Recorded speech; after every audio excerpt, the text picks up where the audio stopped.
اس وقت ہمارے مشائخ اکابر میں سے باحیات ہیں حضرت اقدس حضرت مولانا سجاد نعمانی صاحب دامت برکاتہ، حضرت کے خواب میں حضور نبی پاک صلی اللہ علیہ وسلم تشریف لاتے ہیں اور حضور بہت غمگین ہیں، اللہ کے نبی دکھی ہیں۔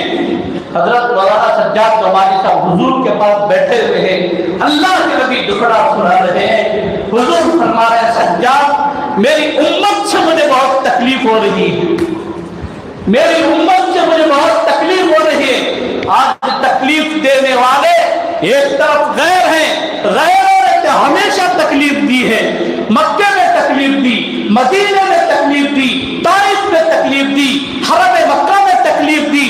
تکلیف دینے والوں کی ایک بڑی قطار ہے، قرآن ان کے بارے میں نازل ہوا ہے۔ مسلمانوں بھائیوں، ہم کیا کر رہے ہیں؟ ہمارا مزاج کدھر جا رہا ہے؟ الم یأن للذین آمنوا ان تخشع قلوبهم لذکر اللہ وما نزل من الحق۔ ایمان والو، کیا ابھی وہ وقت نہیں آیا کہ تمہارے دل اللہ کے خوف سے لرز اٹھے؟ پورے دین کا ستیاناش ہم لوگوں نے کر رکھا ہے۔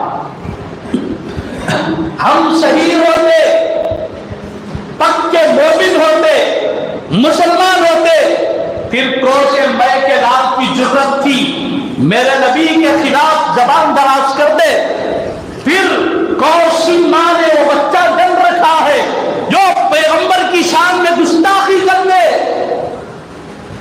آج گناہ کرتے کرتے ہم اتنے بزدل بیکار ہو گئے، یہ ہماری حیثیت ایک پلاسٹک کے ٹکڑے سے زیادہ نہیں ہے، اس لیے کہ ہم ایمان کی عظمت کھو چکے، ایمان کی جو حلاوت تھی اسے کھو چکے، ایمان کا جو نور تھا اسے کھو چکے۔